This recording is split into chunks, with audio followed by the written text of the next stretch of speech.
అండి ఇప్పుడు ప్రాసా మణి గారిని మాట్లాడవలసిందిగా రిక్వెస్ట్ చేస్తున్నా.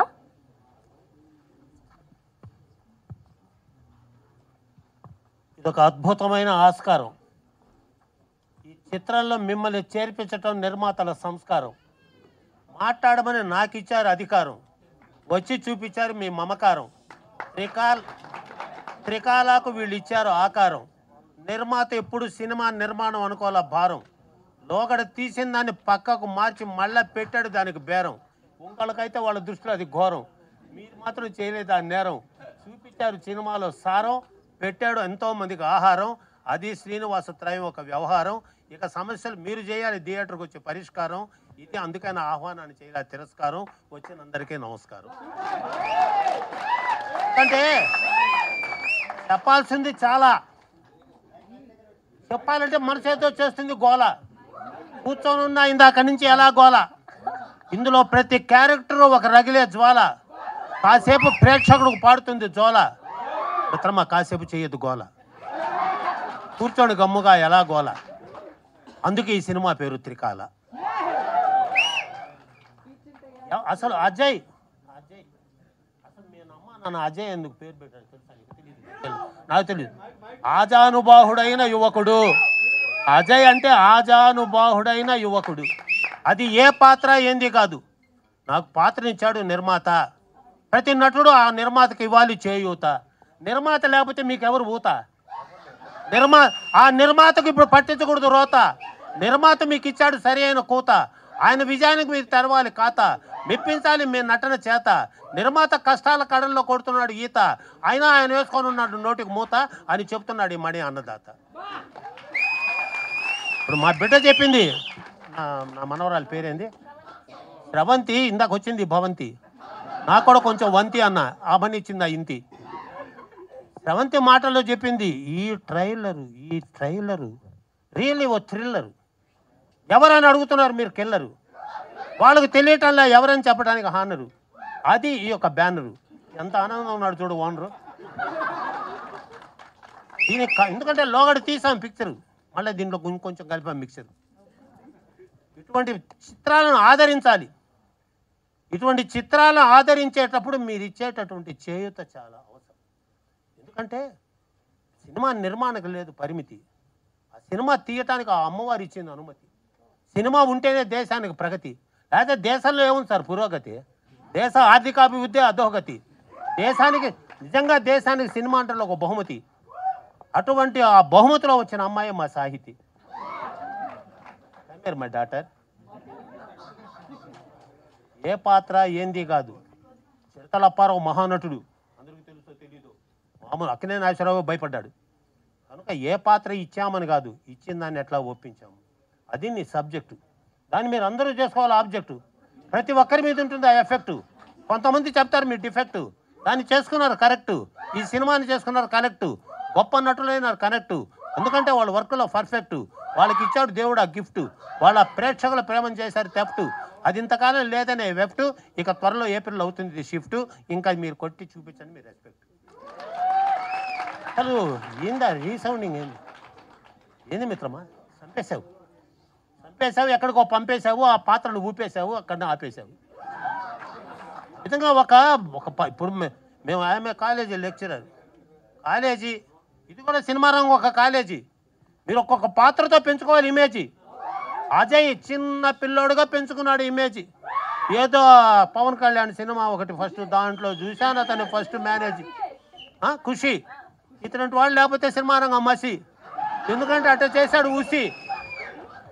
అప్పటి నుంచి ఎక్కడెక్కడ ఒకడు అది ఇది వచ్చాడు. ఒక్కసారి ఆ రాజమౌళి గారి ఆ చిత్రంలో విక్రమార్కుల్లో అట్లా వెళ్ళిన తర్వాత ఏ పాత్ర అయినా సరే ఆ విధమైన పాత్రను పోషించడంలో అజయ్ గారు ఆశీస్సు, ఇంకా పదును పెట్టిన మేధస్సు. మీరందరూ నిలబెట్టాలి ఆ యశస్సు. మహేంద్ర గారు ఈ పాత్రకు మీరు పోశారు ఆయుష్.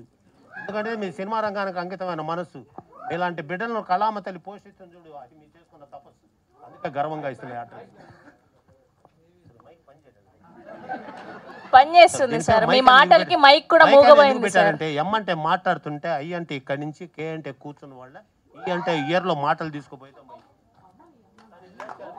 చేయటంలా లైక్ ఏంది మేడం మధ్యలో బ్రేక్? సార్ దెబ్బకి లైట్లు కూడా ఆఫ్ అయిపోతున్నాయి సార్. మేము ప్రేక్షకులు కోరేది ఒకటి, పైరసీలు జోలికి పోవకండి. పైరసీ అంటే అర్థం తెలుసా? పైసలు రాకుండా సినిమా రంగాన్ని నాశనం చేసిందే పైరసీ. పైసలు రాకుండా సినిమా రంగాన్ని నాశనం చేసింది పైరసీ. మీరు వాటిని చేయొద్దు ఎంకరేజ్. థియేటర్కి వచ్చి చూపించండి కరేజ్. నిర్మాతను చేయండి మేనేజ్. లేకపోతే వాళ్ళ ఆశయాలు అయిపోతాయి డ్యామేజ్. వాళ్ళు తీసుకొని అది స్టేజీ. వాళ్ళలో పోగొట్టారు ఆ లేజీ. సినిమా రంగానికి తెచ్చారు ఒక ఇమేజీ. దాన్ని చేశారు ఆ డిస్కరేజీ, కట్టారు ఆ డ్యామేజీ. ఆయన చెప్పడానికి అంత నా ఏజీ. దీన్ని తెలుసుకొని ప్రతి ఒక్కరూ కూడా పాటలు రాశాడు చూడు వెన్నెలకంటి గారు, మౌలి గారు అటు వెళ్ళిపోయారు. ఆయన వాళ్ళ తండ్రి గారు మేము ప్రాణ స్నేహితులుగా ఎన్నో వందల సభల్లో పాల్గొన్నాం. ఒక్కొక్క పాట రచనలో ఫస్ట్ సాంగు చెప్పండి ఏమైనా ఉంటే రాంగు, ఎక్కడా లేదు లాంగు. ఆ పాట లేకపోతే సినిమాకు పట్టేట్టుంది హ్యాంగు. ఎందుకంటే అట్లా తీసాడు మా సాంగు. అది ఎట్లా రాశాడో ఆ లిపి, ఆ పదాలు. మా తెలుగు తల్లికి మల్లెపూతండ, ఇటువంటి సినిమా నటులు ఉండాలి అండ. ఆ తల్లి మీద పడకూడదు ఎటువంటి ఎండ, ఎగరాలి తెలుగు భాష జెండా. అది కావాలి మన అజెండా. ఆ తెలుగు చల్లని నీటి కుండ, అది ఒక తీయటి తెలుగు లడ్డుండ అని నేను గర్వంగా ఉన్నా అండ. అటువంటిది భాషలో అక్షరాలలో ఆ విధంగా. కెమెరామెన్ ఎవరండి ఆయన? ఏం సార్ మీరు రావాలి. ఆయన ఇటువంటి ఇంట్రడక్షన్ లేకనే మీరందరూ ఇంకా వెనకబడి ఉన్నారు. మీరు ఇటువంటి ఇంట్రడక్షన్ దాని మీద ఉండాలి మీ రియాక్షను. వాళ్ళేదో స్టేజ్ మీద చేస్తారు యాక్షను, కానీ మీకు చేయాలి చెప్పట్టు శాంక్షను. ఎందుకంటే అది వర్క్లో ఉన్న పర్ఫెక్షను. మీరు బాగా తీశారు కనుకనే రేపు కనెక్షను రాబోతుంది మా కలెక్షను. ఇదేమనుకోవద్దు ఎలక్షను. ప్లీజ్ ప్లీజ్ సార్ కొంచెం ఇలా తిరిగితే సార్ మా వాళ్ళందరూ ఫ్యాన్స్ అయిపోయారు సార్ మీకు.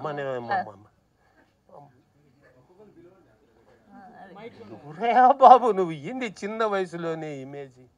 ఎంత కష్టపడుతున్నారు మహేంద్ర గారు, ఏం చూపిస్తున్నారు డేరు. పాత్ర మీద తీసుకున్నావు కేరు, రెండోసారి కూడా తీసుకున్నావు షేరు. నీలాంటి నటులు చాలా రేరు, అందుకే మా టైంలో ఇచ్చాను స్పేరు. నీతో తీసుకున్నావు షేరు, వదిలొచ్చాను నెల్లూరు. మీ సమస్యలన్నీ పరారు. ఇంకా ఇంకా కొత్త చిత్రాలతో చూపిస్తాను హుషారు. ఎప్పుడూ పడద్దు బేజారు, సినీ రంగం ఒక మాయా బజారు అని తెలుసుకొని I wish a happy future in the coming days. Roopa పాప you have good future, you have good future. ఇక మా అమ్మాయి నిర్మాత రాబిడ్డ, ఆ పదం చెప్పడమే తేలిక, కానీ ఆమె సినిమా రంగానికి ఏలిక. అసలు ఆమె కోసం ఆశీర్వదించాలనే నా కోరిక. అందుకే ఇంతమందితో అయ్యా చేరిక, అందుకే చేసుకున్న తీరిక. ఇంత వయసులో కూడా చేసుకొని వచ్చే ఓపిక, ఎందుకంటే ఆమె పేరే రాధిక. అటువంటి మా బిడ్డని ఆశీర్వదించే ఈ ఆశీర్వచనంలో మీరందరూ భాగస్వాములు అవటం మాకు మహదానందకరం. రండి సార్ శ్రీనివాస్ గారు, మిత్రమా సాయి, మీరందరూ వస్తేనే హాయి. కలపవా ప్రేక్షకులతో వచ్చి, ఇది మీరేయి. ఎందుకంటే ఇంకెవ్వరూ కూడా మళ్ళా తీసిన సినిమాని మళ్ళా ఇంకో విధంగా అనుకోని మళ్ళా తీసి ఈ సినిమాని ఎట్లయినా నిలపాలనే తపన, అది మీకున్న ఆరాధన. ఇంకా సినిమా కాలేదేమైనా పడ్డాను ఆవేదన. ఎవరు చేశారో తెలియదు బోధన, కొత్త కొదను చేసావు శోధన, చూపించావు దీని సాధన, అది నీకు ఆరాధన. ఇవ్వండి మీ చెప్పట్ల దీవెన. ఈ త్రయం అసలు ఆ త్రికాల అనే పేరులో త్రీ అంటే మూడే కదా సార్, మూడు. లేకపోతే నాకు మూడు ఎలా ఉంది సార్ నా మూడు? ఇటువంటి ముగ్గురు కలిసి ఈ పిక్చర్ని ఇంత గొప్పగా తీసినప్పుడు, ఇంత గొప్ప అవకాశం చేసావు. మా అభ్యాసం నటులతో చేసావు సహవాసం, వదిలేచ్చావు సినిమా కోసం నివాసం. ఇది ఆ చదువుల తల్లి నీకు ఇచ్చిన అవకాశం. ఈ సినిమా విజయం సాధిస్తుందని చూపిస్తావు సంతోషం. ఎందుకంటే నువ్వు అట్లా విధంగా చేసావు సహవాసం. ఎక్కడా లేదు దోషం, ఎవ్వరూ చేయలేదు మోసం. సినిమా విజయం సాధిస్తుందని తిప్పుతున్నా మీసం. ఇంతటితో ఆపుతాను ఆ ఉపన్యాసం అని తెలియచేస్తూ, సార్ రవివర్మ గారు రండి. ఏం సార్ అమ్మా పేరేమో రవి, నేను అనుకుంటాడు కవి, వినిపిస్తుంది కదా. ఎందుకంటే మహానటుడు ఇటువంటి వాళ్ళకి ఎక్కర్లేదు గుర్తింపు కావాలని అడగం. నేను సినిమా యాక్టర్ని, 5 సినిమాలు వేసా. నువ్వు లెక్చరర్ పదవిలో ఉంటావా సినిమాలో ఉంటావా అని నాకు 9 సినిమాలు బుక్కు. దేని మీద వేయాలో తెలియదు ఆ లుక్కు. ఇంటికి పోయేటప్పటికే సిక్కు, రేపు ఏమవుతుంది నాకు దిక్కు. ఎందుకంటే దేవుడా అని మొక్కు. ఎందుకంటే ఆ విధమైనటువంటి ఒక జిజ్ఞాస అటువంటి పాత్రల పోషణలో మీరు నిర్మాతని. ఎన్టీ రామారావు నాగేశ్వరరావు గారు కింద కూర్చుంటే నిర్మాతలు కుర్చీలో కూర్చున్న రోజులవి. అటువంటి నిర్మాతకు మీరు అండదండగా ఉండి మీరందరూ కూడా ఈ సినిమా విజయంలో భాగస్వాములైనందుకు మరొకసారి హృదయపూర్వక కృతజ్ఞత. అమ్మాయి, శ్రీనివాసు, నిర్మాతలు, సాయి, దీన్ని విడుదల చేయడం మీ బాధ్యత. అది కావాలి సాధ్యత. సినిమా నిర్మాణంలో ఉంది సమర్థత. ఎప్పుడు విడుదల నేను ఆర్ద్రత. దీన్ని తెలుసుకొని please sir, thank you sir. దీన్ని తెలుసుకొని నేను ఇంకెవరినైనా మర్చిపోయి ఉంటే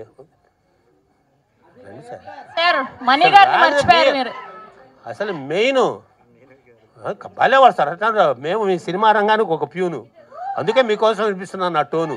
మీరు లేకపోతే నేను లేను. ఎందుకంటే సినిమా అనే దాన్ని ఎంత జాగ్రత్తగా, ఎందుకంటే ఈ వేదికల మీద ఈ రాజకీయ ఉపన్యాసాలు, సినిమా వాటిలో కూడా రాజకీయ ఉపన్యాసాలు చొచ్చుకుపోయి నిర్మాతలు గందరగోళం పడిపోతున్నారు. This is not good. దాన్ని చేయొద్దు బ్యాడు. నిర్మాతకు రాకూడదు శాడు. నిర్మాత ఉంటేనే మీరందరూ మేడు. నిర్మాతను ఎందుకు చేస్తారు మేడు? అది చాలా బ్యాడు. పట్టించుకోండి నిర్మాత గోడు. నిర్మాత లేకపోతే ఏ నటుడు లేడు. నిర్మాత మీకు రక్షణ రాడు. ఆయన లేకపోతే అసలు వీడు రాడు. ఎందుకంటే నిర్మాత అద్భుతమైన ఈడు. మంచిగా కల్పించావు జోడు. మిత్రమా, భగవంతుడు ఎప్పుడు ఉంటాడు నీకు తోడు. మీలాంటి వాళ్ళు ఇంకోటి లేరు అని తెలుసుకొని ఇప్పటికే ఎక్కువ తీసుకున్న టైము, ఇంకా వాళ్ళ దృష్టిలో అవుతుంది క్రైము. మళ్ళీ నన్ను చేస్తారు బ్లేము. మళ్ళీ వాడు ఆడాలి కదా గేము. ఈ సినిమాకు వస్తుంది మంచి నేము, ఫలిస్తుంది మీ స్కీము. ఇది ఎప్పుడెప్పుడు చూస్తామని మా డ్రీము. ఇట్లా కలిసి ఉండాలి మీ టీము. ఏం సార్ మీరు ఉన్నారు కాము అని తెలియచేస్తూ, బోలో భారత మాతాకి, బోలో భారత మాతాకి, బోలో భారత మాతాకి. ఎందుకన్నానో తెలుసా? ఇది సనాతన ధర్మం మీద సినిమా. ఏంది పశువుల వధ? మనసుకు ఎంత వ్యథ పడుతుంది మనసు సొద. దీన్ని ఛేదించడం ఎలా అని చెబుతుంది నా యథ. అటువంటి సనాతన ధర్మాన్ని కాపాడాలి సదా. అవునా కథ? అదే మా ఈ కథ. దీనిని తెలియచేస్తూ మా అజయ్ గారు, మా అమ్మాయి, బాంబే అమ్మాయి అందరూ కూడా అద్భుతమైన పోషణ చేసి ఈ చిత్రానికి ఒక అద్భుతమైన కంచు కోట. అజయ్ గారు, తప్పదు నా మాట. మీరందరూ ఈ చిత్రానికి రతనాల మూట. మీరు అయ్యారు కంచు కోట. వీళ్ళ ప్రేమను వేలేము కాట. వాళ్ళు టైంకు కాల్ షీట్ ఇచ్చి నిలబెట్టుకున్నారు మాట. ఇక రేపు ఏప్రిల్ 4వ తేదీ విడుదలైనప్పుడు సాగించండి మీ వేట. ఆ ఆనందంలో మాకు ఇవ్వండి వాట. వస్తా బిడ్డ టాటా అని తెలియచేస్తూ నాకు ఈ ఆహ్వానం ఇప్పించిన శ్రీనివాస్ గారు, మీకు సతదా సర్వదా ఎల్లవేళలా కృతజ్ఞత. ధన్యవాదాలు. అందరికీ ధన్యవాదాలు. జై శ్రీరామ్. సార్, మణి గారు, ఈ సినిమా పేరు త్రికాల. మేము మీ స్పీచ్కి వేస్తున్నాం ఒక ఈల. అసలు మామూలుగా లేదు. ఇవాళ చీఫ్ గెస్ట్ అంటే చీఫ్ గెస్ట్. ఇవాళ మా హీరో, హీరోయిన్, డైరెక్టర్ అన్నీ మీరే. మామూలుగా లేదు మీ speech. Enjoyed a lot sir.